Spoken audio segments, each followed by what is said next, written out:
Echoes of the sapphire sky.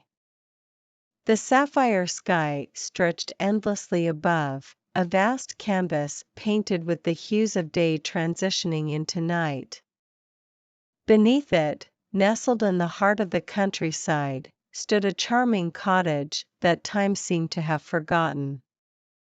Ivy crept up its weathered walls, and roses bloomed in the garden, their petals a radiant crimson. Inside the cottage, an old woman named Eliza sat by the window, her gnarled fingers gently grasping a faded photograph. In it, a young couple smiled, their eyes filled with dreams of a future together. She and her beloved Richard had built this cottage, and its walls bore witness to a lifetime of love and laughter. Eliza's memories flowed like a river as she gazed at the photograph. It was taken on a summer's day many years ago, when the world was at peace. Richard had been a writer, his words as beautiful as the sapphire sky, and he often read his stories to Eliza by the window. One story, in particular, had become their favorite, the tale of Echoes of the Sapphire Sky. It was a story of a mythical bird that sang songs so pure and enchanting that they could heal any heartache.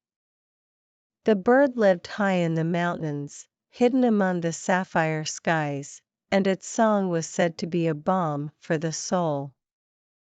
As Richard read the story aloud, Eliza could almost hear the bird's melodious song in the whisper of the wind and the trill of the nearby stream.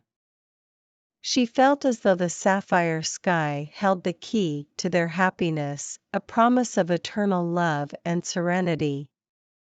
But as the years passed, life's burdens had woven their own stories.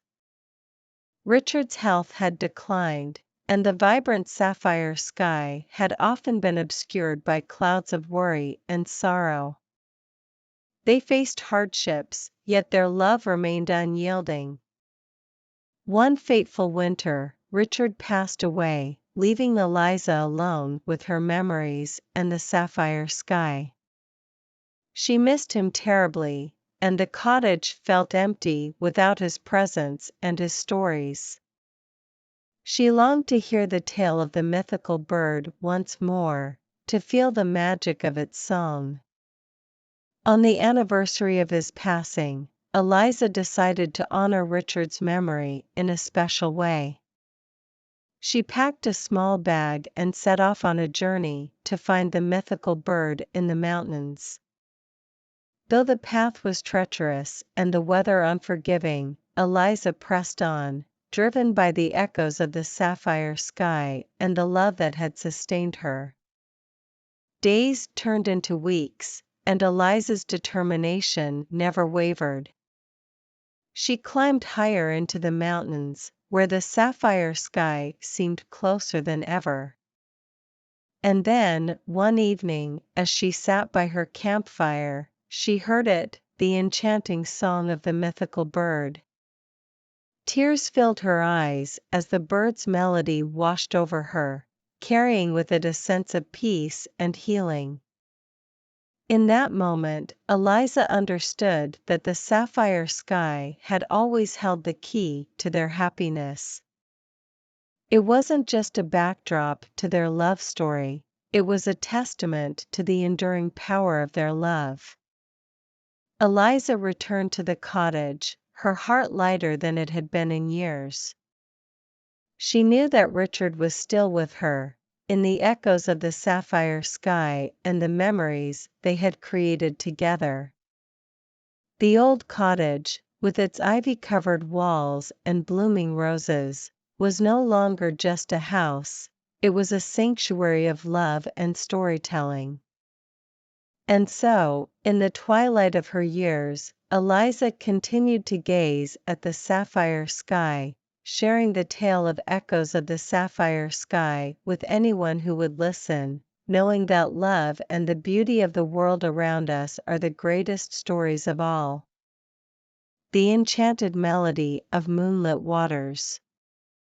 The moon hung low in the night sky, casting a silvery glow across the tranquil waters of Lake Serenata.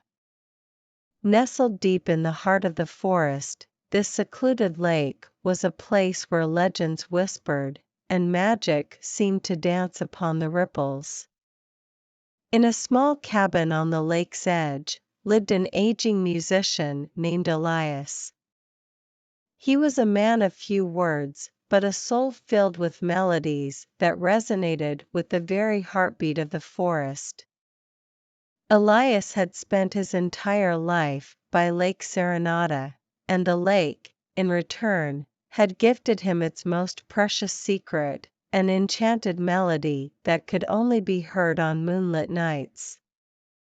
The melody was said to possess the power to heal, to mend broken hearts, and to awaken the deepest dreams of those who listened. Elias had shared it with only a handful of trusted friends, and each time they heard it, their lives were forever changed. One warm summer evening, as the moonlight bathed the lake in its gentle radiance, a weary traveler named Mia stumbled upon Elias' cabin. She had been wandering the forest, lost and disheartened, in search of something she couldn't quite name. Elias, with his grizzled beard and kind eyes, welcomed Mia into his cabin. He recognized the look of someone who had lost their way and had ventured into the forest in search of solace. Without a word, he picked up his violin and began to play the enchanted melody of moonlit waters. Mia listened with rapt attention, her heart slowly opening like a long-forgotten door. As the music washed over her, she felt a deep sense of peace and clarity. It was as though the melody spoke to the very core of her being, unraveling the tangles of doubt and despair that had held her captive. Tears welled up in Mia's eyes, and she understood that she had found what she had been searching for, a melody that could mend her broken spirit and guide her towards her true purpose. She thanked Elias with a heartfelt embrace and left the cabin, her heart now filled with hope. News of the enchanted melody began to spread like wildfire throughout the region. People from all walks of life ventured into the forest, hoping to hear Elias play the transformative tune. And each time, the melody worked its magic, leaving them forever changed. As the years passed, Elias continued to play the melody for those in need, passing down the gift of healing music to the next generation. He had become a legend himself, a guardian of Lake Serenata and its enchanted melody. One crisp autumn night, as Elias played beneath the full moon, he felt a sense of contentment wash over him.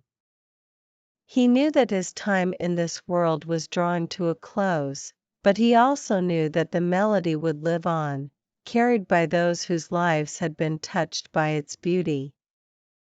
And so, as Elias played his final notes, he disappeared into the moonlit waters of Lake Serenata, becoming one with the enchantment that had defined his life. His music continued to echo through the forest, a testament to the power of melodies, moonlit waters, and the magic that resides within us all.